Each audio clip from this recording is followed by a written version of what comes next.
नमस्कार दोस्तों, एक बार फिर से स्वागत है आप सभी का आपके अपने चैनल टारगेट एट 1 पे। मैं हूं अमृता और आज हम बात करने वाले हैं साइकोलॉजी से रिलेटेड कुछ इंपॉर्टेंट क्वेश्चन और आंसर की सीरीज़ के बारे में। यहाँ पे हम जितने भी प्रश्न और उत्तर डिस्कस करेंगे वो सभी आपके एग्जाम्स में आ चुके हैं और पूरी प्रोबेबिलिटी है कि आपके अपकमिंग एग्जाम्स में आए। तो प्लीज़ वीडियो को एंड तक देखें क्योंकि ये सारे क्वेश्चन आप सभी के UP TET, C TET, super TET, DSSB, KVS, NVS यहाँ तक कि BEd या फिर DLED के लिए इक्वली इंपॉर्टेंट है। तो चलिए देखते हैं पहला प्रश्न। पहला क्वेश्चन है हमारा, मॉन्टेसरी शिक्षा प्रणाली के जनक कौन है? तो उत्तर है आपका डॉक्टर मारिया मॉन्टेसरी, जो इटली की रहने वाली थी। इन्होंने दिया था सबसे पहले मॉन्टेसरी शिक्षा प्रणाली। इन्होंने जब प्रतिपादन किया मॉन्टेसरी शिक्षा प्रणाली का तो उन्होंने कुछ बेसिक कॉन्सेप्ट दिया इसके बारे में। तो what is basic concept behind this method? तो गाइस बेसिक कॉन्सेप्ट ये है कि जो बच्चे होते हैं, जो आपका ये मेथड है मॉन्टेसरी, ये बेसिकली की जो किंडरगार्टन के बच्चे हैं उनके लिए ज़्यादा एप्लीकेबल है।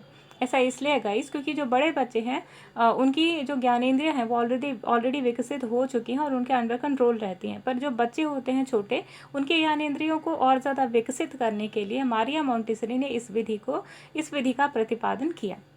तो ये विधि है क्या? मॉन्टेसरी विधि मीन्स होता है कि जो बच्चे होते हैं, जो छोटे बच्चे होते हैं, बेसिकली जो 3 या 5 साल के बीच के में आते हैं, इन सारे बच्चों को खेल के थ्रू या एनवायरनमेंट के एक्सपोजर के थ्रू इनकी देखने की, पकड़ने की, महसूस करने की जो शक्ति है, जो क्षमता है, उसको और ज़्यादा विकसित करना, यानी कि ज्ञानेंद्रियों को विकसित करना, प्रशिक्षण देना, यही जो मेथड है वो मारिया मॉन्टेसरी मेथड जो है, मॉन्टेसरी मेथड, मारिया जी ने मॉन्टेसरी मेथड इसका नाम दिया था। अगले प्रश्न पे आते हैं। दूसरा प्रश्न है, खेल पद्धति के जनक कौन है? बहुत ज़्यादा इंपॉर्टेंट क्वेश्चन है ये, क्योंकि आपके यूपी टेट पेपर 1 में ऑलरेडी आ चुका है। तो खेल पद्धति के जनक है हेनरी कोल्डवेल कुक। वैसे बहुत ज़्यादा इंपॉर्टेंट क्वेश्चन है, तो आपको ये पता होना चाहिए कि व्हाट इज़ प्लेवे मैथड या खेल पद्धति। तो खेल पद्धति में क्या होता है गाइस कि फॉर एग्जांपल आपको बच्चों को 1 2 3 सिखाना होगा। तो आप बच्चों को कई सारे बॉक्सेस दे देंगे जिन पे 1 2 3 लिखा होगा। ठीक है, 1 2 3। अब आपको सिखाना है कि 1 के बाद 2 आता है, 2 के बाद 3 आता है। तो आप क्या करेंगे, पहले बच्चे को 1 का बॉक्स देंगे। ठीक है, उसके बाद बच्चे को सेकेंड जो बॉक्स है जिसपे 2 लिखा है वो देंगे, उसके बाद 3, उसके बाद 4, और ऐसे करके सिक्वेंशली आप दिखाते चले जाएंगे। तो इससे बच्चे के जो माइंड में है ये चीज़ बैठ जाएगी कि हाँ 1 के बाद 2 आता है, 2 के बाद 3, 3 के बाद 4। और इस तरीके से खेल के द्वारा बच्चा सीख जाता है कि 1 2 3 4 जो है सीक्वेंस में कैसे रहते हैं और कैसे हम 1 2 3 को पढ़ सकते हैं। ठीक है ना, तो ये होता है आपका प्लेवे मैथड। अगला क्वेश्चन है, डाल्टन पद्धति के जनक कौन है? तो जो करेक्ट आंसर है आपका वो है कुमारी हेलन पार्कहर्स्ट। गाइज ये जो मेथड है डाल्टन मेथड, इसका जो जनक है वो हेलन पार्कहर्स्ट थे, लेकिन उन्होंने आगे चल के इस मेथड को और ज़्यादा डेवलप करा था। तो ये जो बेसिकली मेथड है, ये चीज़ है जो टीचर है यहाँ पे एज अ फैसिलिटेटर काम करता है और बच्चों के सामने प्रॉब्लम दे दी जाती है और बच्चे उसे खुद ही सॉर्ट आउट करते हैं। तो ये जो मेथड है वो डाल्टन पद्धति कहलाती है। जबकि अदर जो मेथड है वहाँ पे टीचर इन्वॉल्व होते हैं और बच्चे को एज अ फैसिलिटेटर काम करते हैं। लेकिन बच्चा यहाँ पे बच्चे जो टीचर के साथ डायलॉग वे में, यानी कि कभी टीचर और कभी बच्चा अपना अपना परसेप्शन देते हैं। लेकिन इस मेथड में क्या होता है, टीचर बच्चे को प्रॉब्लम देता है और उसके बाद गाइडेंस नहीं देता कि हाँ इस वे में आपको मूव करना है। तो ये जो मेथड है आपका वो डाल्टन मेथड कहलाता है। अगला क्वेश्चन है क्वेश्चन नंबर 4, पर्यटन विधि के जनक कौन है? तो पर्यटन विधि के जनक है पेस्टोलॉजी। अब पर्यटन विधि है क्या? पर्यटन विधि मीन्स होता है कि जब भी हम बच्चे को कोई भी चीज़ सिखाते हैं ओरली तो बच्चा थोड़ा सा सीखता है, लेकिन जब हम बच्चे को दिखाते हैं तो वो 10% और ज़्यादा सीखता है। पर जब बच्चे को उसके एक्सपोजर में लेके जाया जाता है, यानी जो चीज़ हम बच्चे को सिखा रहे हैं अगर हम दिखाते भी हैं तो बच्चे को यहाँ पे जो नॉलेज है उसके शॉर्ट टर्म से लेके लॉन्ग टर्म मेमोरी में वो एडजस्ट हो जाता है और बच्चा उसको फिर भूलेगा नहीं। तो यही विधि है आपकी पर्यटन विधि। इसमें होता क्या है पर्यटन विधि में कि फॉर एग्जांपल आपने बच्चे को फिशेस सिखाई कि हाँ फिशेस होती हैं जो पानी में तैरती हैं, उनके पंख होते हैं और उनके गिल्स होती हैं। तो जब आप बच्चे को एक्वेरियम दिखाते हैं या किसी ऐसी वाटर बॉडी जैसे कि पॉन्ड है या फिर साइंस सिटी टाइप के किसी इंस्टीट्यूशन में लेके जाते हैं जहाँ पर बच्चा इन सब चीज़ों के कांटेक्ट में आता है, तो वो चीज़ों को कहीं ज़्यादा बेहतर वे में समझ सकता है जो चीज़ें उसने बुक्स में पढ़ी थी। तो यही जो मेथड है वो पर्यटन मेथड कहलाता है और इसके जनक है पैस्टोलॉजी। अगले क्वेश्चन पे आते हैं, खोज अनुसंधान यानी कि ह्यूरिस्टिक विधि के जनक कौन है? तो गाइस जो खोज विधि है यानी कि जो ह्यूरिस्टिक विधि है उसके जनक है आर्मस्ट्रॉन्ग। बहुत ही ज़्यादा इंपॉर्टेंट क्वेश्चन है और अभी से लेकर यानी कि 1 to 5 तक जितने भी क्वेश्चन हमने डिस्कस किए हैं वो सभी आपके यूबीटेट पेपर 1 में आ चुके प्रश्न हैं। अच्छा, खोज विधि या ह्यूरिस्टिक विधि होती क्या है? तो गाइज ये एक ब्रेन स्टॉर्मिंग की तरह प्रोसेस होता है, यानी कि टीचर बेसिकली बड़ी क्लासेस पे अप्लाई होता है, 1 to 5 पे अप्लाई नहीं होता। तो ह्यूरिस्टिक मेथड में क्या होता है कि बच्चे को एक प्रॉब्लम दे दी जाती है और बच्चों का जो ग्रुप है वो अपने अपने हाइपोथेसिस देते हैं उसके ऊपर और जो प्रॉब्लम है उसके ऊपर अपना कंक्लूजन देते हैं और फाइनली जो है वो रिजल्ट निकल कर आता है। फॉर एग्जाम्पल बच्चे के सामने दिया गया कोई मैथ्स का सम, ठीक है, या बच्चे को कोई पजल दी गई तो बच्चे उसको अलग अलग तरीके से अपना ए जो है स्टूडेंट वो अपना ओपिनियन देता है, बी अपना देता है, सी अपना देता है। तो इस तरीके से एक एक करके सारे जो ऑब्जर्वेशन है वो अप्लाई किए जाते हैं और उसके बाद जो कंक्लूजन है वो निकल कर आता है और रिजल्ट फाइंड आउट होता है। तो ये जो मेथड है इसे ह्यूरिस्टिक यानी कि खोज विधि कहा जाता है। अगले प्रश्न पे आता है क्वेश्चन नंबर 6, खोज विधि का संबंध किससे है? तो खोज विधि होती है भूतकाल से संबंधित, ठीक है ना। अगला प्रश्न बहुत ही ज़्यादा इंपॉर्टेंट है, अन्वेषण विधि के जनक कौन है? तो अन्वेषण विधि कहलाएगी आपकी, उसके जनक हैं कहलाएंगे आर्मस्ट्रॉन्ग। बहुत ही ज़्यादा इंपॉर्टेंट है। अगला क्वेश्चन ये भी उसी से संबंधित है, अन्वेषण विधि का संबंध किससे है? तो अन्वेषण विधि का संबंध है वर्तमान काल से। अगला प्रश्न है, पढ़ाने की सबसे अच्छी विधि कौन सी है? यानी कि जब हम बच्चे को जो बेस्ट वे में टीच कर सकते हैं, इंस्ट्रक्शन दे सकते हैं, तो वो मेथड कौन सा है? तो उत्तर है आपका प्रोजेक्ट मेथड। तो गाइस ये बेटर मेथड क्यों माना जाता है, ये बेस्ट मेथड क्यों माना जाता है? क्योंकि यहाँ पे बच्चों का एक ग्रुप होता है, ठीक है, और टीचर उन्हें एक कोई भी मैटर दे देता है, कोई एक टॉपिक दे देता है जिसपे बच्चे खुद मैटर इकट्ठा करते हैं अपने से ही, ठीक है, और उस मैटर को इकट्ठा करके एक सीक्वेंशियल वे में अरेंज करके और फिर टीचर को सबमिट करते हैं। तो ये मेथड जो है आपका प्रोजेक्ट मेथड है, जो आपने कई बार देखा होगा छोटी क्लासेस में आप सभी को मिले होंगे। तो इसका मेथड जस्ट ये है कि बच्चा जो है नॉलेज किसी टॉपिक के बारे में खुद एक्सप्लोर करे और वो जो टीचर ने ज्ञान सिखाया है जब वो उन चीज़ों के कांटेक्ट में आएगा, बच्चा जब चीज़ों को खुद देखेगा, खोजेगा, तो उन चीज़ों को और ज़्यादा बेटर वे में समझेगा। फॉर एग्जांपल टीचर ने बच्चे को एक अंकुर उगते हुए दे दिया, ठीक है, अब यहाँ पे बच्चे ने एक पॉट में अंकुर लगाया और टीचर ने शो किया ब्लैक बोर्ड पे, लेकिन बच्चे ने अभी इसको सिर्फ ब्लैक बोर्ड पे देखा है, रियल लाइफ में नहीं देखा। लेकिन जब बच्चे को टीचर ऐसा प्रोजेक्ट देता है कि तुम्हें एक एक पॉट में चने के बीज लगाने हैं और इसे उगाकर खुद लेकर आना है और इसकी ऑब्जर्वेशन लिखकर हमें सबमिट करनी है, तो इस वे में जब बच्चा देखेगा, ऑब्जर्व करेगा कि हमने जो पॉट है उसके अंदर पानी डाला, फिर चने के बीज डाले, फिर उसमें से रूट्स निकली, फिर प्लूम्यूल निकला और वहाँ से फिर धीरे धीरे अंकुर निकले, अंकुर में से धीरे धीरे पौधा निकला चने का। तो ये जो मेथड है, जो प्रोजेक्ट मेथड है, जिसके थ्रू बच्चा हर चीज़ को इजीली ऑब्जर्व करके समझता है। अगला प्रश्न है प्रश्न 10, परियोजना विधि के जनक कौन है? तो जो करेक्ट आंसर है हमारा वो है अमेरिका के प्रसिद्ध शिक्षा शास्त्री जॉन डीवी के योग्य शिष्य किलपैट्रिक। तो जो परियोजना विधि है जिसके हमने अभी देखा प्रोजेक्ट मेथड या प्रोजेक्ट विधि, उसके जनक है किलपैट्रिक। बहुत ही ज़्यादा इंपॉर्टेंट क्वेश्चन है और ये भी आपकी यूपीटेट पेपर 1 में आ चुका है।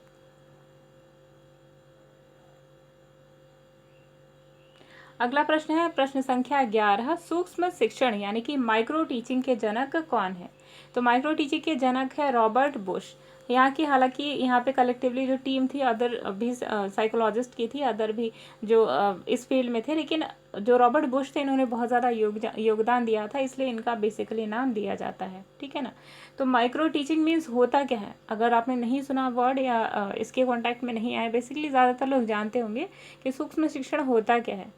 तो सूक्ष्म शिक्षण मीन्स होता है गाइस कि आपकी जो टीचिंग स्किल है, जैसे कि ऑब्जेक्टिव राइटिंग होता है, लेसन प्लान बनाना होता है, ठीक है, dialogue writing, blackboard writing होती है। तो इन सारे छोटे छोटे जो टीचर की जो स्किल है, टीचिंग स्किल, उसको एक एक दिन एक एक करके सीखा जाता है। जैसे पहले दिन ऑब्जेक्टिव राइटिंग सिखाई जाती है, दूसरे दिन ब्लैक बोर्ड राइटिंग, तीसरे दिन लेसन प्लान बनाना, तो और चौथे दिन फिर क्वेश्चन आंसर, फिर उसके बाद होमवर्क मेथड, होमवर्क किस तरीके से दिया जाता है। तो इस सारी स्किल एक एक करके एक एक दिन जो सीखता है टीचर, उन सभी को माइक्रो टीचिंग नाम दिया जाता है, और इसके जनक है रॉबर्ट बुश।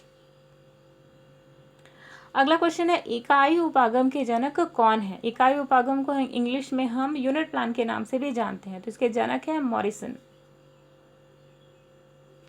अगला क्वेश्चन, जन्म के समय बालक में कितनी हड्डियां होती हैं? बहुत ही ज़्यादा इंपॉर्टेंट है, आपके सीटेट पेपर 1 में आ चुका है। तो जन्म के समय जब बालक पैदा होता है तो उसके शरीर में 270 हड्डियां होती हैं। और एक चीज़ और गाइस, उस टाइम बच्चे की हड्डियां इतनी सॉफ्ट होती हैं कि अगर आप उसको जिस वे में मोड़ना चाहें तो वो उस तरीके से अब बच्चा आगे चल के उसी वे में डेवलप होता है, ठीक है ना। अगर आप बच्चे को एक बॉटल में या बॉटल की शेप देना चाहते हैं तो बच्चे को उस तरीके से, आपने सुना भी होगा कि जब बच्चे छोटे रहते हैं तो उनके मदर उनके बॉडी की मालिश करती है, सर की मसाज करती हैं ताकि सर गोल हो सके। ऐसा इसलिए होता है क्योंकि इस बच्चों की जो हड्डियाँ होती हैं वो प्रॉपरली कनेक्टेड नहीं होती हैं। तो ये जो 270 हड्डियाँ होती हैं बाद में जाके 206 में कन्वर्ट हो जाती है क्योंकि वो आपस में जुड़ जाती हैं, ठीक है। तो ये भी एक फैक्टर होता है। अगले क्वेश्चन पे आते हैं, क्वेश्चन नंबर 14, शरीर में सबसे लंबी हड्डी का नाम क्या है? तो गाइस जो हड्डी वाला कॉन्सेप्ट है बहुत ज़्यादा आपके सीटेट के जो एनवायरमेंटल का है वहाँ से लिया गया है, और ये क्वेश्चन बहुत ही ज़्यादा रिपीट हो चुके हैं पेपर 1 में सीटेट के, और यूपी टेट में भी आपको देखने को मिले, पूरी उम्मीद है। तो शरीर की सबसे लंबी जो हड्डी है उसे हम फीमर के नाम से जानते हैं, जो कि जांघ में होती है, सॉरी मिस्टेकन है, जांघ में होती है। जांघ की हड्डी सबसे लंबी मानी जाती है हमारे शरीर में, तो उसे फीमर नाम देते हैं। हाथ की जो हड्डी होती है उसे रेडियो अल्ना बोला जाता है, ठीक है। तो बहुत सारी हड्डियाँ होती हैं। अगला प्रश्न है, शरीर में सबसे छोटी हड्डी का नाम क्या है? तो गाइस शरीर की जो सबसे छोटी हड्डी है उसका नाम है स्टेपीज, और जो कान में पाई जाती है। हालांकि स्टेपीज के साथ में और भी हड्डियां होती हैं, तो दो, जिनका नाम होता है, एक का नाम होता है मैलियस और दूसरे का नाम होता है इनकस। 3 हड्डियां होती हैं, लेकिन जो सबसे छोटी होती है उसका नाम होता है स्टेपीज, ठीक है। अगला क्वेश्चन है, शरीर में सबसे मजबूत हड्डी का नाम क्या है? बहुत ही ज़्यादा इंपॉर्टेंट क्वेश्चन है, और ये भी आपके सीटेट में आ चुका है। तो शरीर की सबसे मजबूत हड्डी का नाम है मैंडिबल, जो कि जबड़े में होती है। बहुत लोग ऐसे कहते हैं ना, आपने सुना होगा कि जबड़े तोड़ देंगे। अगर जबड़ा जो इतना मजबूत है उसको तोड़ देंगे, इट मीन्स कि वो काफ़ी ज़्यादा स्ट्रॉन्ग है, ठीक। अगला प्रश्न है, प्रश्न संख्या 17, जन्म के समय नवजात शिशु की त्वचा का रंग कैसा होता है? तो बच्चा जब जन्म लेता है तो उसकी स्किन का कलर होता है हल्का गुलाबी। बहुत ज़्यादा इजी है, और आपने देखा भी होगा, अगर आपने घर में किसी छोटे बच्चे को देखा होगा तो उसकी स्किन का कलर हल्का गुलाबी होता है बेसिकली और जनरली। जबकि कुछ बच्चों का जो कॉम्प्लेक्शन होता है वो डार्क होता है, तो वहाँ पर आप ये चीज़ नहीं देखेंगे, लेकिन बेसिकली हल्का गुलाबी। अगला क्वेश्चन है, इसमें कॉन्सेप्ट भी आपको याद रखना चाहिए कि 15 दिन के बाद त्वचा का स्थायी रंग उसे प्राप्त हो जाता है, यानी कि जो येलोइश है या क्रीमिश कलर है वो बच्चे के 15 दिन के बाद उसे मिल जाता है। क्वेश्चन नंबर 18, नवजात शिशु कितने घंटे सोता है? ये भी आपकी सीटेट में आ चुका प्रश्न है। तो उत्तर है, नवजात शिशु 18 से 20 घंटे सोता है, लेकिन वह हर 2 घंटे में जागकर अपने मांसपेशियों को घुमाता है। ऐसा क्यों करता है गाइस? क्योंकि बच्चा जितना सोता है उतना उसका मेंटल और फिजिकल डेवलपमेंट होता है, इसलिए बच्चा सोकर जो है अपनी डेवलपमेंट शो करता है। लेकिन हालांकि ये चीज़ आप बड़े के ऊपर एप्लीकेबल नहीं होती है। अगर आप 18 और 20 घंटा सोएंगे तो आपका जो ब्रेन है वो डेवलप होने की जगह और ज़्यादा स्लो डाउन हो जाएगा। तो ये कॉन्सेप्ट आप बड़ों के ऊपर अप्लाई नहीं होता। अगला प्रश्न है 19, बालक का विकास 6 वर्ष तक लगभग कितने प्रतिशत हो जाता है? तो बच्चा जब 6 वर्ष का होता है तो करीबन 90% तक उसका जो शरीर है वो डेवलप हो चुका होता है। अगला प्रश्न है, बालक का विकास 10 वर्ष तक लगभग कितने प्रतिशत हो जाता है? तो वो करेक्ट आंसर है 95% तक हो जाता है 10 वर्ष तक बच्चे का विकास। अगला प्रश्न है 21, बाल अवस्था या बाल्यावस्था में बालक की हड्डियां कितनी होती हैं? तो बाल्यावस्था में अभी हमने डिस्कस किया कि जो बाल्यावस्था में बालक की हड्डियों की संख्या होती है 210 से लेके 350 तक, लेकिन आगे चल के जब बच्चा विकसित होता है तो ये 206 में परिवर्तित हो जाती हैं, क्योंकि सारी हड्डियां आपस में जुड़ जाती हैं। यानी जब बच्चा जन्म लेता है तो 350 होती हैं, फिर आगे चल के जब हड्डियां और ज़्यादा जुड़ जाती हैं तो 270, और उसके बाद जब और ज़्यादा जुड़ जाती हैं तो 206, यानी कि एक एडल्ट ह्यूमन बीइंग में 206 हड्डियां पाई जाती हैं। अगला प्रश्न संख्या 22, निःशुल्क एवं बाल शिक्षा का अधिकार एवं अधिनियम 2009 का विस्तार किस राज्य में नहीं हुआ? तो जो करेक्ट आंसर है वो है जम्मू कश्मीर। हालांकि अभी यहाँ पे एप्लीकेबल नहीं है, क्योंकि जब जम्मू के ऊपर की जो धारा थी वो हट चुकी है, तो उसके बाद ये चीज़ें वहाँ पर भी देखने को मिलेगी। प्रश्न संख्या 23, शिक्षा का अधिकार 2009 के तहत निजी विद्यालय को कितने प्रतिशत सीट आरक्षित करना अनिवार्य होगा? तो ये होगा 25%। अगला प्रश्न है 24वां प्रश्न, 12 वर्ष तक के बालक के मस्तिष्क का भार कितना होता है? तो आपका उत्तर है लगभग 1260 ग्राम, जबकि एक स्वस्थ मनुष्य के मस्तिष्क का भार होता है 1400 ग्राम। ये भी बहुत ज़्यादा इंपॉर्टेंट क्वेश्चन है गाइस, क्योंकि आपने डायरेक्ट यही क्वेश्चन अपने सीटेट में देखा होगा प्रीवियस ईयर पेपर में। क्वेश्चन नंबर 25, मनुष्य के शरीर में टोटल कितनी हड्डियां होती हैं? तो ये वयस्क के बारे में पूछा जा रहा है। छोटे बच्चों के बारे में, जो नवजात होते हैं उनके शरीर में कितनी हड्डियां होती हैं, ऑलरेडी हम डिस्कस कर चुके हैं कि 270 से लेकर 350 तक हड्डियां होती हैं। और जबकि जो आपका सर, जो बच्चे का सर होता है, यानी कि जो क्रानियल बोन्स होती हैं, जो कुछ इस तरीके से होती हैं, ये आपस में जुड़ जाती हैं और इनके बीच का जो कनेक्शन है, जो गैप होता है, वो स्यूचर्स के नाम से जाने जाते हैं। यही स्यूचर्स कनेक्ट हो जाते हैं और एक स्कल के रूप में डेवलप होते हैं, ठीक है ना। तो यही जो होती हैं हड्डियाँ, वो बाद में जुड़ करके 350 से 270 और 270 से 206 में कन्वर्ट हो जाती हैं। अगला प्रश्न है, किशोरावस्था में की जो मुख्य विशेषताएं वो निम्न तौर से क्या है? तो किशोरावस्था में जो आपने पढ़ा, जो दो टर्म सुना होगा, सेल्फ रेस्पेक्ट और सेल्फ एस्टीम, तो ये दोनों चीज़ें आपको किशोरावस्था में देखने को आती हैं। और इसके किशोरावस्था के और भी नाम हैं। तो क्या क्या नाम है, करीबन हमने 50 के करीब में जो उपनाम है वो डिस्कस किए थे अपने चैनल में। अगर आप चाहें तो हमारे साइकोलॉजी के प्लेलिस्ट में जाकर देख सकते हैं, बाल्यावस्था, शैशवावस्था और किशोरावस्था के उपनाम। लेकिन यहाँ पे छोटा सा रिकैप ज़रूरी है कि किशोरावस्था जो है उसे तूफान की अवस्था या गोल्डन एज के नाम से भी जाना जाता है। यहाँ पे बच्चा जो होता है सेल्फ सेंटर्ड ना होकर वो सोसाइटी के रूप में के अंदर खुद की एक पहचान स्थापित करना चाहता है, और आत्मगौरव जो होता है उसके अंदर बहुत ज़्यादा देखा जाता है। अगला प्रश्न है 27वां, विकास व्यक्ति में नवीन विशेषताएं और योग्यताएं प्रस्फुटित करता है, यह कथन किसका है? बहुत ही ज़्यादा इंपॉर्टेंट है गाइज, हम ऑलरेडी डिस्कस कर चुके हैं कि जो कथन टाइप के क्वेश्चन है इन्हें आपको याद ही करना है, और इसको याद करने का तरीका भी हम डिस्कस कर चुके हैं। फॉर एग्जाम्पल, आपकी जो नोटबुक है, नोटबुक के ऊपर बिल्कुल यहाँ पे एक जो खाली जगह वो दी रहती है, तो आपको यहाँ पे लिखना है साइकोलॉजिस्ट का नाम, जैसे हरलॉक, और यहाँ पे आपको उसका कथन लिखना है। और जब भी आप पेज ऐसे पलटेंगे तो हर बार जब आप नए नए साइकोलॉजिस्ट का नाम लिखेंगे हर बार, तो आपको याद हो जाएगी ये चीज़, ठीक है। तो हरलॉक ने कहा था, विकास व्यक्ति में नवीन विशेषताएं और योग्यताएं प्रस्फुटित करता है। नेक्स्ट क्वेश्चन है, जिस प्रक्रिया से व्यक्ति मानव के लिए परस्पर निर्भर होकर व्यवहार करना सीखता है, प्रक्रिया क्या है? तो ये है गाइस समाजीकरण। समाजीकरण वो प्रक्रिया है जिसमें मानव एक दूसरे के साथ अच्छा व्यवहार करता है और एक दूसरे पर निर्भर होता है। फॉर एग्जाम्पल, बहुत सारी चीज़ें हैं जहाँ पे आप समाजीकरण को देख सकते हैं अपनी डे टू डे लाइफ में। फॉर एग्जांपल, आप स्कूल जाते हैं तैयार होने के लिए, तो आपके जो बच्चे हैं उनके कपड़े, अगर आप मदर हैं तो उनके कपड़े आप साफ़ करती हैं, अगर आप बच्चे हैं तो आपके कपड़े मम्मी साफ़ करती हैं, खाना मम्मी बनाती हैं। और मम्मी भी सेल्फ डिपेंडेंट नहीं है, मम्मी को भी आटा चाहिए होता है, तो आटा गेहूँ पिसवाने के लिए उन्हें चक्की वाले के पास जाना चाहिए। चक्की वाला भी सेल्फ डिपेंडेंट नहीं है, उसे लाइट चाहिए चक्की चलाने के लिए, लाइट वाला भी सेल्फ डिपेंडेंट नहीं, उसे सैलरी चाहिए। तो इस तरीके से आप देखेंगे कि एक चेन टाइप का बना हुआ है, और दिस इज कॉल्ड समाजीकरण, यानी कि सोशलाइजेशन। अगला प्रश्न है 29, किशोरावस्था एक नया जन्म है, इसमें उच्चतर और श्रेष्ठतर मानव विशेषताओं का जन्म होता है। ये कथन किसका था? तो ये कथन है स्टैनली हॉल का। आपको पता होना चाहिए कि स्टैनली हॉल जो थे, इन्होंने सबसे ज़्यादा गहन स्टडी की थी किशोरावस्था के ऊपर। अगला प्रश्न है प्रश्न संख्या 30, किशोरों में जटिल अवस्था के कारण किशोरों के अध्ययन का जो विषय होना चाहिए, क्योंकि जो किशोर जो होते हैं उनकी जो मेंटल स्टेज है वो काफ़ी डेवलप हो चुकी होती है, कॉम्प्लेक्स थिंकिंग और या कॉन्क्रीट थिंकिंग जो है वो डेवलप हो चुकी होती है।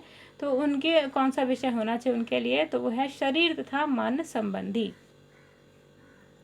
अगला क्वेश्चन है क्वेश्चन नंबर 31। किशोरावस्था आदर्शों की अवस्था है, सिद्धांतों के निर्माण की अवस्था है और साथ ही जीवन का सामान्य समायोजन है। यह परिभाषा देने वाले कौन थे, तो ये थे जीन पियाजे। बहुत ही ज़्यादा इंपॉर्टेंट है गाइज, हमने ऑलरेडी बात करी हुई है कि Crow and Crow, Hurlock, Jean पियाजे, स्किनर, थॉर्नडाइक और गाल्टन और वाटसन जो हैं या पेवलव हैं, उनके कथन को आपको याद कर लेना है, क्योंकि जितने भी साइकोलॉजिस्ट हैं बहुत ही ज़्यादा इंपॉर्टेंट है और इनके कथन ही एग्जाम्स में पूछे जाते हैं। ठीक है, अगला क्वेश्चन है क्वेश्चन नंबर 32। एक शिक्षक विद्यार्थी के मानसिक विकास का ज्ञान प्राप्त करके जिसकी योजना नहीं बन सकता है वह है, करेक्ट आंसर है आपका शारीरिक विकास। यानी कि एक शिक्षक जो है शिक्षार्थी के मानसिक विकास का ज्ञान प्राप्त कर सकता है लेकिन उसकी योजना नहीं बना सकता, वो है शारीरिक विकास की, बच्चा कब कितना डेवलप होगा। अगले प्रश्न पे आते हैं। अगला प्रश्न है क्वेश्चन नंबर 33। मानव के शरीर में हड्डियों की संख्या कम से कम कितनी होती है, तो जब मानव पहुंचता है प्रौढ़ावस्था में, यानी कि जब बच्चा पहुंचता है अपनी एडल्टहुड में, तो उसकी जो हड्डियां हैं वो सबसे कम यानी कि 206 में कन्वर्ट हो जाती हैं। अगला प्रश्न है क्वेश्चन नंबर 34। किसको प्रशिक्षण द्वारा व्यवहार में संशोधन की प्रक्रिया माना जाता है, तो वो है अधिगम। अधिगम मीन्स व्हाट, जब आपने बीएड में एडमिशन लिया होगा सबसे पहले आपको यही डेफिनेशन सिखाई गई होगी। Learning means what, permanent change in behaviour, तो यही है आपका, यानी कि ये स्थायी रूप से जो व्यवहार में परिवर्तन है, संशोधन है, उसे हम अधिगम के नाम से जानते हैं। अगला क्वेश्चन है क्वेश्चन नंबर 35। किशोरावस्था की प्रमुख समस्याएं क्या है, समस्या भी होती हैं, एडजस्टमेंट की समस्या है सबसे ज़्यादा, और यही आपका उत्तर भी, यानी कि समायोजन यानी कि एडजस्टमेंट जो है सबसे ज़्यादा दिक्कत होती है किशोरावस्था में। ऐसी दिक्कत क्यों पाई जाती है गाइस, आपने कभी सोचा है? ऐसा इसलिए होता है क्योंकि जब हमने एरिक्सन की थ्योरी पढ़ी थी तो हमने डिस्कस किया था वहाँ पे डिटेल में कि ये जो आपका समायोजन है, जब बच्चे किशोरावस्था में पहुँचते हैं तो यहाँ पे सोशलाइजेशन इतनी ज़्यादा होती है, बच्चा अपनी आइडेंटिटी को लेकर, आइडेंटिटी क्राइसिस को लेकर बहुत ज़्यादा परेशान होता है कि उसे समाज में अपना एक स्टेटस या अपनी एक इमेज बनानी होती है। तो वही जो प्रॉब्लम है वो समायोजन की होती है, और इसे आवेग भी जो होता है, जो मूल कारण होता है इस अवस्था में उलझनों का। ठीक है, अगला प्रश्न है क्वेश्चन नंबर 36। संवेदना ज्ञान की पहली सीढ़ी है, ये कथन ये है किसका विकास, ये किसके विकास से रिलेटेड है, तो संवेदना जो है वो मानसिक विकास से रिलेटेड है। अगला क्वेश्चन और लास्ट क्वेश्चन है आपका क्वेश्चन नंबर 37। किशोरावस्था बड़े संघर्ष, तूफान और विरोध की अवस्था है, ये कथन किसका है, तो हम ऑलरेडी डिस्कस कर चुके थे कि जो स्टैनली हॉल थे उन्होंने सबसे ज़्यादा स्टडी की थी किशोरावस्था के ऊपर। ये क्वेश्चन भी आपके एग्जाम्स में आ सकता है कि किशोरावस्था के ऊपर सबसे ज़्यादा गहन करने वाले मनोवैज्ञानिक का नाम क्या था, तो वो थे स्टैनली हॉल। इन्होंने ही कहा था कि किशोरावस्था जो है तूफान की अवस्था है और विरोध की अवस्था है। तो गाइज हमने यहाँ पे कुल 37 क्वेश्चन डिस्कस किए। आई होप आपको क्वेश्चन पसंद आए होंगे, और अगर पसंद आते हैं तो प्लीज़ हमारे चैनल को लाइक ज़रूर दें, हमारी वीडियो को लाइक ज़रूर दें, और पॉजिटिव कमेंट आप कमेंट बॉक्स में लिख सकते हैं हमें सपोर्ट करने के लिए, हमें मोटिवेट करने के लिए।